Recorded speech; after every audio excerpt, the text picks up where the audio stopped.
Кептин баардыгы энимде жатат. Балдарын даратсыз эмизген эмес экен да. Нанды нана жейм деп баштайт го. Ошол Учурундан баштаган экен да. ошол убакта мен алиф жейм. Жаш кезибизден баштап кары болом дечик да. Дагы бир хадисинде аллази яқраул Кур'ана ва хува махирун би. Ким Куранды таджвид эрежеси менен мыкты окуп жанага амал кылса, ма сафаратил кирамин барара дейт. Улуу сооп жазган периштелердин даражасы менен бир болот дейт. Ассаламу алейкум урматтуу көрүүчүлөр. Менин атым Ахунжан. Бул менин эң алгачкы илим жолунда илим алып, Куран жаттап жүргөндөр менен болгон эң биринчи маегим болуп саналат. Бүгүнкү биздин коногубуз, эң алгачкы коногубуз Куранды толук жаттаган, азыркы учурда Аль-Азхар университетинде окуп жаткан, айтылуу кыргыз карыларынын легендасы болгон Зиябидин карынын кичи уулу Мухаммед Али кары экөөбүз бүгүн бизде конокто. Ассаламу алейкум ва рахматуллахи ва баракату. Ва алейкум ассалам ва рахматуллахи ва баракату. Алгач айтып кетиш керек, бул маектешүү кандай уюштурулуп калды? Мындан бир ай мурда биз Карике менен бир пияладан чай ичкенче сүйлөшүп, маектешип калдык эле. Менин бир канча ушул Куран тууралуу кызыктырган суроолорум бар эле. Куранды кантип жатташ керек, кантип кайталаш керек, тажвид деген эмне, тамгаларды кантип туура чыгарыш керек деп экөөбүз бир канча убакыт сүйлөшүп калдык. Анан ошол маектешүүбүздөн улам Карикебиздин үй бүлөсү тууралуу дагы бир аз маалымат алып калдым эле. Анан ошол жерден менде ушундай бир ой пайда болду. Карикебиз тууралуу сүйлөшсөк, Карикебиздин ушул кантип Куран жаттаганы, үй бүлөсү тууралуу өтө кызыктуу, пайдалуу маалыматтар бар. Анан ошону ушинтип бир атайын чыгарылыш кылып койсок, Куранды жаңы жатта баштагандар болсо, жаттап аткандар болсо дагы алар кандайдыр бир деңгээлде болсо дагы пайда алып калабы деген максатта ушул маектешүүнү баштадык. Эми сөздү узатпай акырындан суроолорго өтсөк. Алгач Карике өзүңүз тууралуу айтып кетсеңиз, кайда төрөлдүңүз, кайда өстүңүз, канча бир туугансыз, ушулар тууралуу айтып берсеңиз. Бисмиллахир-рахманир-рахим. Сөзүмдү мээримдүү, ырайымдуу Аллахтын аты менен жана ошондой эле пайгамбарыбыз Мухаммад Мустафа саллаллаху алейхи ва салламга салам салават айтуу менен баштайм. Биринчиден бул маекке чакырганыңыздарга Аллахым ыраазы болсун, терең ыраазычылык билдиребиз. Өзүм жөнүндө айта турган болсом, мен 2000-жылы Ош областынын Өзгөн районуна караштуу Мырзаке айылында жарык дүйнөгө келгенбиз. Анан ата-энемдин, бир туугандарымдын айтуусу боюнча 2 жыл ошол жакта болуп, анан Бишкекке келген экенбиз. Бишкекте Свердловский районго караштуу Ак Тилек коңушунда ошол жакта бала чагыбыз өткөн. Ал убакта 2 этаж үйүбүз бар эле. Биринчи этажында биз өз үй бүлөбүз менен, ата-энебиз менен бир бурчунда турсак, экинчи этажда атам балдарга сабак берип, медресе болот эле. Такай дайыма бир 40-ка жакын бала окуйт эле. Анан барып келген башка райондон ошол кошуналар, барып келген окуучулар аябай көп эле. Анан биз 11 бир тууганбыз. 4 уул, 7 кыз. Анан көбү сурап калышат, канча бир туугансың десем, 11 десем баары эле чочуйт. 2 энеден депчи. Бир эле энеден 11 бир тууганбыз. Эң чоң эжем Зульфия эжем ал дагы Куранды толук жаттап бүткөн, Ислам университетин бүткөн, илимдүү, азыр өзүнүн үй бүлөсү менен Бишкекте. Адан кийин эгиз акаларым бар, Хасан, Хусейн деген. Алар дагы Куранды толук жаттап бүтүшкөн. Адан кийин Мавлуда деген эжем бар, ал дагы Куранды толук жаттап бүтүп, Египетке келип 3-4 жыл илим алып, ижаза алып, азыр Бишкекте кыздарга сабак берип, Курандан сабак берип, эмгек кылып келет. Адан кийин менен чоң агам бар, Азырет Али кары. Ал дагы Куранды толук жаттап бүткөн, Египетке келип дагы Куранды бышыктап, ижаза алып, башка илимдерди дагы алып, азыр Бишкекте Куран академиясында балдарга Курандан сабак берип, эмгек кылып келет. Адан кийин менен кийин 5 карындашым бар. Алар үчөө, алар да Куранды бүткөн, менен кийин 2-3 карындашым. Алар дагы Египетке келип, Куранды бышыктап, ижаза алып кетишкен. Алар азыр ошол илим алып, улантып жүрүшөт. Адан кийин 2 карындашым бар, алар жаш мектепте окушат. Бирөө 7-класс, экинчиси 4 же 5-класс. Жаштыгыбыз ошол Куран чөйрөсүндө өткөн. Куран чөйрөсүндө. ошол атаңыздын шакирттери менен аралашып жүрүп эле жаттап калган экенсиздер да башында. Ооба. Куранды биз үйдө жаттап баштаганбыз. Биринчи устазым өзүмдүн атам болот. Анан бизге Куран жатташ аябай эле жеңил болгон. Ата-энемдин, бир туугандарымдын албетте дуалары менен биз бассак, турсак бизге Куран угулуп турат эле. Биз биринчи этажын үйдө. Анан биз жаш кезибизде садикке барат элек, ал убакта тамга деле тааныбайт элем да. Анан биринчи бараны, Ясин сүрөлөрүн, Мүлк сүрөсүн биз угуп эле жаттап алганбыз. Угуп жаттаганбыз да. Тамга тааныбайбыз. Анан кана Куран окучу деп мактап койсо, мен баягы Ясинди башынан баштап аягына чейин толук такалбай окуп береткен элем да. Ошолор Ошо садик учурунда эле, ооба, садик мектепке кире электе. Али тамга тааный элексиз. Тамга тааный элекпиз.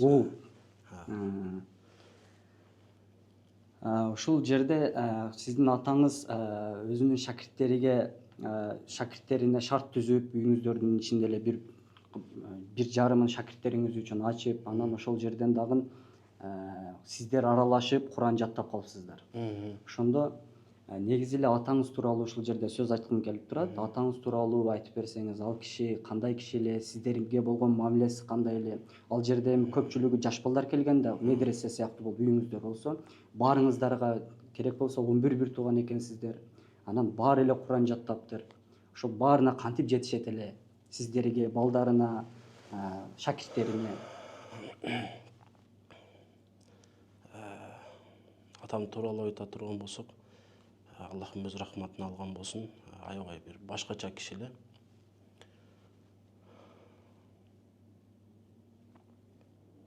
Бир Куран десе, бир жанын бере турган, бир өзүнүн башка бир жумуштары болуп атса дагы, Куран дегенде жанын бере турган, бир Куранга аябай махабаты күчтүү ошондой адам эле. Адамдарга дагы тегиз бирдей мамиле кылат эле. Аябай кичпейил, анан адеп ахлак өтө бекем эле. Адамдар менен мамиле кылганда дагы аябай башкача мамиле кылат эле. Кыскасы айтканда, аябай момун адам эле. Мен ушул сиз келгичейин бир аз суроолорду камдап даярдап турайын деп интернеттен бир издеп көрөйүн дедим эле да. Ошол атаңыз тууралуу бир аз маалымат алып алайын деп. Анан ошол жерде атаңыздын бир туугандары дагы бүт кары болушкан экен. Ошолор дагы азыр Кыргызстанда кызмат кылып, ушундай кылып жүрөт окшойт. Ошолор тууралуу бир аз айтсаңыз. Атамдар өздөрү 16 бир тууган.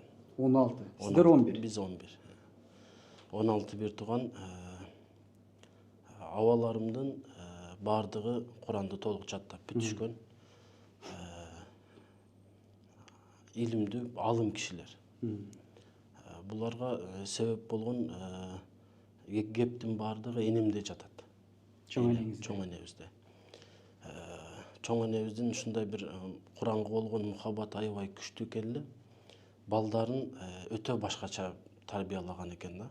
Абаларымдын ушундай Куранды жаттап, каары болуп, илимдүү алым болушуна энемдин аябай бир чоң салымы чоң. Энем менен чоң атамдын. Энем жаш кезинен баштап, балакатка жеткенден баштап бир дагы намазы каза болгон эмес. Анан балдарын даратсыз эмизген эмес экен да. Анан балдар жаш кезинде өзү печенье дейбизби, булочка дейбизби, тамгалардан ошол алифти жасап, духовкага салып бышырып, баны жасап, банын астына точка коюп, тани жасап, үстүнө 2 точка коюп, сани жасап, тоолорду жасап, анан балдарын отургузуп алып, анан балдар айтышкен, мен то жейм, мен алиф жейм, мен са жейм, мен жим жейм деп ошентип баягы Куранга болгон мухаббатын, Куранга болгон кызыгуусун ошентип бир. Ошол негизи 2-3 жашында бала нанды нана жейм деп баштайт го. Ошол учурундан баштаган экен да. Ошол убакта мен алиф жейм деп баягы тамгаларды булочкан менен жасап, ошо менен жаттаткан экен да. Ошондой. Жаштыктан кызыктырыптыр. Мен ушул чоң энеңиз тууралуу сөз кылып калдыңыз, анан ошо кече чоң энеңиз тууралуу дагы көрүп калдым YouTube'дан.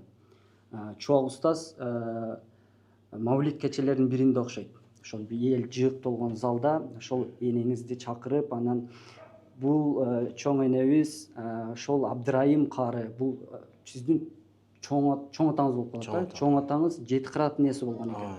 Ошол кишинин кызматын кылып жүрүп, бирок баягы күндүн көлөкөсүндө айдын нуру көрүнбөй калган деп ошол жерде чоң устаздан өтө чечен адам эмес беле.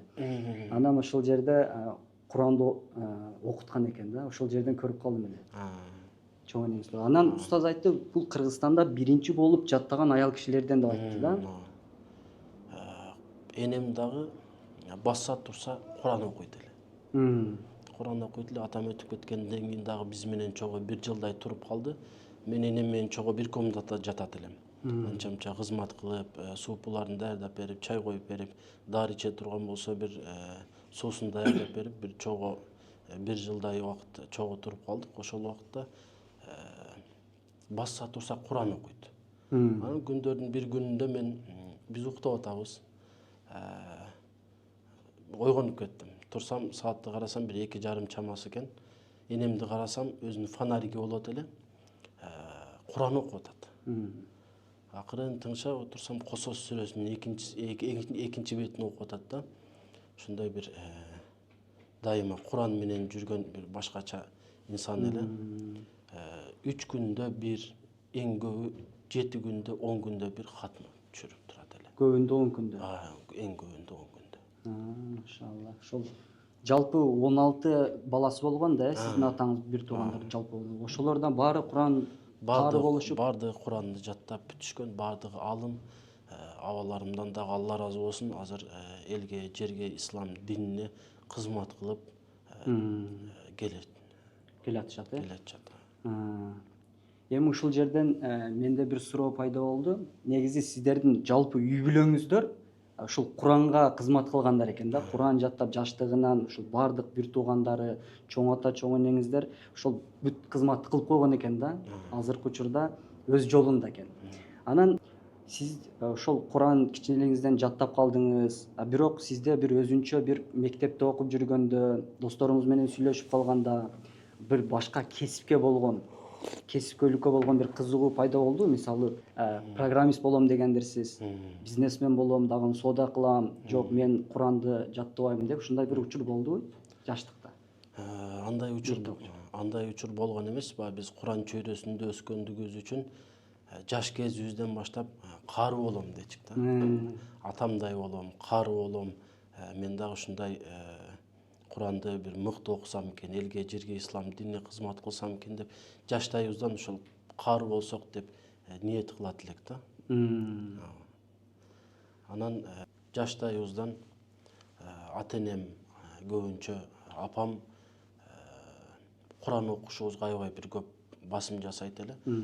Басса турса балам Куран оку, Куран окусаң, Куран менен жашасаң, Аллахым бул дүйнө акыреттин анан сен жолуңду дайыма ачат деп. Ошодон биз башка кесипке деле бир урунбаппыз да. Жаштайыбыздан ушул кары болсок экен, Куранды бүтсөк экен, атамдай болсок экен деп ошондой ниетибиз бар эле. Эми сиз негизи Кыргызстандан Куранды жаттапсыз. Үйдө эле эң алгачкы сиздин устазыңыз өзүңүздүн атаңыз экен. Анан ошол жактан кийин Кыргызстанда Куранды жаттап, анан Египетке келип калуу тарыхыңыз кандай болду? Кантип келип калдыңыз? Негизи сиз Кыргызстанда эле жаттап койсоңуз, азыр адамдар Кыргызстандан Египетке келип Куран жаттап кетсем деп турат. А сиз Кыргызстандан эле үйдөн эле жаттапсыз. Ошого бул жака келип калуу себебиңиз эмне болду? Биз 9-класска чейин Кут билим лицейинде окудук, Байтык жакта. Ал жактан 9-классты бүтүрүп, анан Египетке келгенбиз Куранды кайталаш үчүн. Ошондо кайсы жылдары келип калдыңыз? 2016. 2016 келдик. Бул жакта 6 ай Куран кайталап жүрдүк. Алижан устазга шакирт болуп ошол убакытта түшкөнбүз. Алижан устаздын да колунан илим алып, Куранды кайталап, анан 6 айдан кийин Рамазан болуп калды. Анан атам хатмага өтөсүң Рамазанга кел деп анан чакыртып алды. Анан Кыргызстанда, Бишкекте 2019га чейин Бишкекте болуп калдык, 20га чейин. Анан Бишкекте Куран кайталап жүрдүк, атама тапшырдык, өзүбүзчө да бир сабактарды кылып турат элек атам менен. Анан 2000 адашпасам 17-нин аягы же 2018 Нарынга Куран кайталаган бардым. Нарына. Ал жакта Насрулла устаздын колуна бардык. 1,5 жыл Куран кайталадык. Насрулла устаздан дагы Алла разы болсун, аябай көп нерселерди үйрөндүк. Куранга болгон устаздын дагы бир мухаббаты, сүйүүсү аябай бир башкача эле. Аларды көрүп биз таасирленет элек. Анан устаздан эң эле үйрөнгөн нерсебиз Куранды кантип бышыруу. Куранды бышырганды үйрөндүк. Балдар менен аябай бир башкача мамиле кылат эле, достой. Ар бирибиз менен ушундай бир жакшы мамиледе болот эле. Алла разы болсун устаз. Азыр Насрулла карыны тааныбаган кары болбосо керек Кыргызстанда, баары тааныйт да. Азыр устазыбыз ошол элге, жерге, ислам динине, Куранга кызмат кылып, Куран академиясы деген бар, ошол жакта мүдүр. Балдарга сабак берип, күчтүү карыларды чыгарып, ошол Куран менен эмгектенип жүрөт азыр. Анан Египетке келип, Алижан карынын колунда, Алижан устаздын колунда окуп калдым дедиңиз. Алижан устаздын баары тааныйт. Ал азыр Өзбекстанда кызматын мыкты аткарып атат го. Ошол устаздан бул жака келип, кантип Алижан кары устаздын колуна түшүп калдыңыз? Кыргызстандан келип биякта арабтарда же кыргыздарда окуп калбай, кантип ошол Алижан устазга барып калдыңыз? 2016 бул жака келгенде бизди Маулид абжем менен Азирет акам тосуп алган. Анан Кутбидин деген жездем бар эле, билип калды, көрүп калдыңыз өзүңүз дагы. Ошол Кутбидин жездем устаздын колунда 2-3 ай окуган экен. Анан Кутбидин жездем менен сүйлөшүп отуруп калып, мен ошол Куран жатташым керек, кайталашым керек, Куран жаатында бир илим алышым керек десем, ошол Алижан устазга алып барган. Алижан устазга алып барсак, устаз жок экен. Өзүнүн үкасы бар, Абдулла деген кары. Ал устаз менен жолугуп, анан мени шакирттерине тапшырып койду. Анан Устаз жок. Устаз жок өзү. Анан шакирттеринде окуп жүрдүк. Абдулла устазда бир кыйла окудук, тажвидтерибизди туураладык. Тажвидди тууралаганга устаздар бир аябай чоң салым кошту. Алла разы болсун. Ошентип Алижан устаздын колунда окуп калганбыз. Негизи эле илим жолунда болсун, ошол карылыкта дагы болсо керек. Бир канча бир жерге жеткенде эч нерсе жакпай таштап койгуң келген учурчу. Ошондой учур болду сизде дагы бул жака келгенден кийин, Кыргызстанда болсун? Албетте. Андай учурлар да болду. Негизи эле Куранды башында жаттап баштаганда мотивация баягы катуу болот дагы, күчүндө болот дагы, зерикпей жаттай бересиң да кызыгып. Анан бир айлар өтүп, жылдар өтүп, бир ортолоп калганда кадимкидей сабагың жүрүшпөй калат, шайтан ар жактан васваса кылат. Ошондой учурларда апам менен сүйлөшкөндө, ошол бир туугандарым, апам аябай мотивация болуп берет эле, балам, Курандан эч калба. Куран эле окуй берсең, Аллах Таала бул дүйнө акыреттин жакшылыктарын берет. Деп анан атамды көп мисал кылат эле да. Кара атаң Куранды окуп алган экен, илимди алып алган экен, дүйнө атаңдын аркасынан кууйт. Кээ биркилер бар, дүйнөнүн аркасынан кууйт да. Куран окуп алган экен, илим алып алган экен, дүйнө аркасынан кууп, рызкы бир кенен келип турат. Сен балам эчтекени ойлонбой, жумуш кылам дебей, Куран эле окуй бер, Аллах Таала бардык нерсени жеңил кылып даражаңды көтөрөт деген сөздөрү бир аябай чоң мотивация берет эле. Ушул жерде атаңыз тууралуу дагы өткөндө бир мындай жакшы түшүнбөй калдым эмне болгонун. Ошол жаштыгында окшойт. Өзбекстанга, Ташкентке Куран жарышка барып, анан ушул жерге кандай бир себептен катыша албай калат экен дагы. Ошол эртеси күн жума күнү болуп калыппы. Жума күнү жума намаздан кийин Куран окуганда ошол учурда Мухаммад Садык Мухаммад Юсуф рахимахулла муфтий болуп турган экен. Анан ошол бул кишини дагы катыштыргыла деп катышып, анан ошол жарышта биринчи орунду алган экен да атаңыз. Ошол сыяктуу эле дагы бир башка Куран жарыштарга катышканбы? Ооба, негизи көп мамлекетке Куран жарышка барып келген. Малайзияга барып 91-жылы ошол кыраат боюнча биринчиликти алып келген. Египет жергесине келген. Дагы бир көптөгөн мамлекеттерге барып жоорилик кылган. Ошондой бир Калыстык. Эми ушул Куранды жаттадыңыз. Азыр дагы күндө Куран менен жашайсыз, менин билишим боюнча. Качандыр жолуксак Куран кайталап аткан, Куран менен дагы билгениңизди башкалар менен бөлүшүп аткан болосуз. Ушул Курандын фазилети тууралуу, Курандын пайдасы тууралуу айтып кетсеңиз. Бул Куран Аллах Тааланын сөзүнө байланыштуу болгондуктан Куранга байланыштуу болгон нерселердин баардыгы улук. Мисалга айта турган болсок, канчалаган периштелер бар, ошолордун арасынан Куранды ким алып түштү? Жебрейил алейхиссалам алып түштү. Курандын себеби менен, Курандын урматы менен периштелердин эң улуусу болуп калды. Жана ошондой эле канча миңдеген пайгамбарлар түшкөн. Анын ичинен биздин пайгамбарыбыз Мухаммад Мустафа саллаллаху алейхи вассаламга Куран түшкөндүгүнүн себебинен Курандын урматына Саййидул Анбия болуп калды. Пайгамбарлардын пайгамбары, эң улуусу. Жана ошондой эле канчалаган жерлер бар.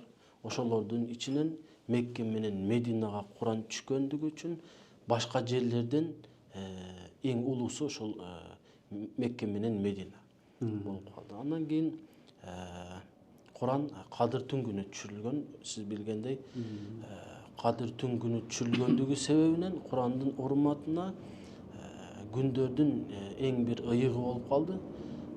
Аллах Таала Куранда айтат: "Лейлатул Кадри хайрун мин алфи шахр." 1000 айдан дагы жакшыраак болуп калды Курандын урматына Кадыр түнгүнү. Өзүңүз билгендей, 12 ай бар. 12 айдын Рамазан айында Куран түшүрүлгөн. Курандын урматына Рамазан айы улуу болуп калды. Анан канчалаган адамдар бар, ошолордун арасынан ким Куран жаттаган болсо, ошол адамдар башка адамдардын эң жакшысы жана Аллах Таалага сүйкүмдүүрөгү болуп калды. Пайгамбарыбыз саллаллаху алейхи вассалам хадисинде айтат: "Хайрукум мен таалламал Кур'ана ва аллама." Силердин эң жакшыңар Куранды үйрөнүп, аны башкаларга үйрөткөнүңөр дейт. Дагы бир хадисинде: "Аллази яқраул Кур'ана ва хува махирун би." Ким Куранды таджвид эрежеси менен мыкты окуп, жанага амал кылса, "Ма сафаратил кирамин барара" дейт. Улуу сооп жазган периштелердин даражасы менен бир болот дейт. Мындай даража башка адамдарга берилбейт. Бул Куран жаттаган каарыларга ушундай бир даража берилет экен. Жана ошондой эле Куран жаттаган адамга кыямат күнү Аллах Таала айтат экен: "Икра вартaqi." Оку жана көтөрүл. Сенин бейиштеги даражаң акыркы окуган аятыңда дейт. Ушундай бир Куран жаттагандарга ушундай Аллах Тааланын бир улуу жакшылыктары, белектери болот. Алла Таала ыраазы болсун. Эми бизде азыркы учурда Кыргызстандын ичинде эле бир канча медреселер ачылды. Куранга болгон көз караш өзгөрдү. Жатташ керек экен деп азыркы фазилеттерин мына сизден дагы угуп, бир канча мындай жаштарда дагы бир дем күч пайда болот да. Эми ушул Куранды жаңы жатта баштагандар болсо, же жаттап аткандар, же жаттап бүткөн, кайталап аткандар болсо, аларга кандай кеңешиңизди бересиз? Алар канткенде дагы өзүнүн ушул Куранда болгон чеберчилигин ашырат. Биринчиден Куран жаттап баштап аткан адамга же жаттап аткан адамга ниетти тууралаш керек. Бул Куран башка нерселер үчүн жатталбайт, Аллах Тааланын ыраазычылыгы үчүн гана жатталат. Бирөө мени мактасын, көрсүн, ата-энем сүйүнсүн же бир мактаныч үчүн жатталбайт.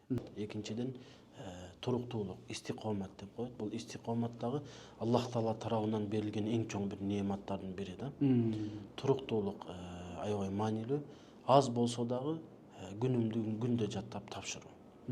5 катар болобу, 10 катар болобу, ошол калбаса, ошодо бир жакшы жыйынтык чыгат, Аллахтын берекеси болот.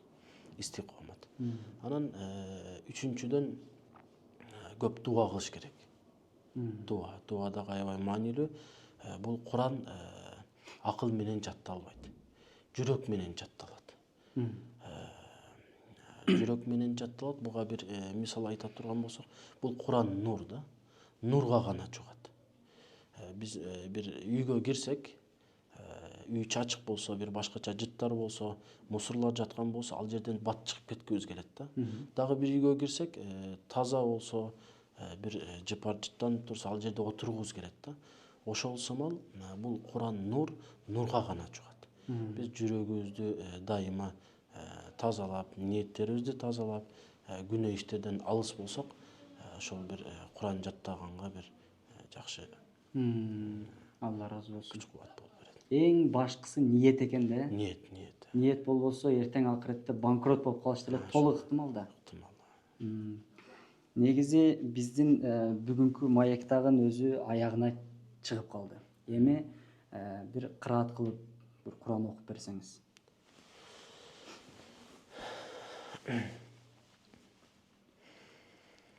أعوذ بالله من الشيطان الرجيم. بسم الله الرحمن الرحيم. والذين يقولون ربنا هب لنا من أزواجنا وذرياتنا قرة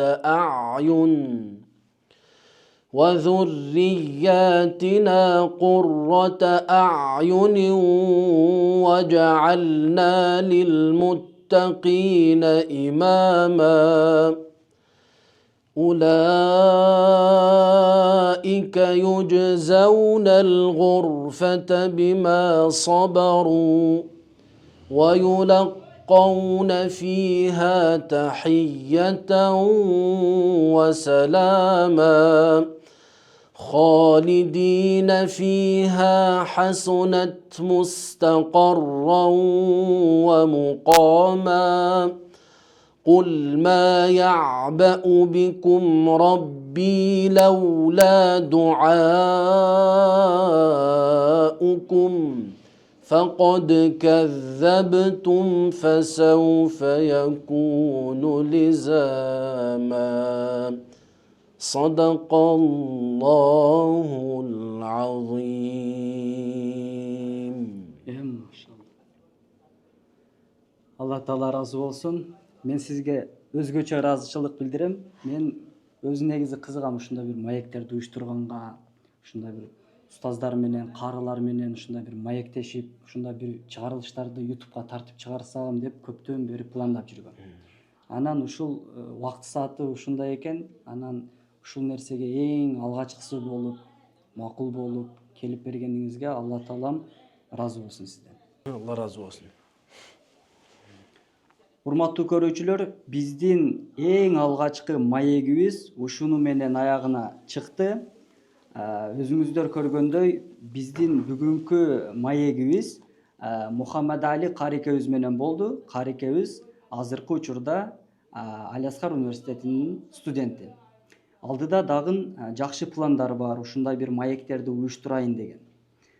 Дуа кылып коюңуздар. Келерки чыгарылыштардан көрүшкөнчө, ассаламу алейкум ва рахматуллахи ва баракатух.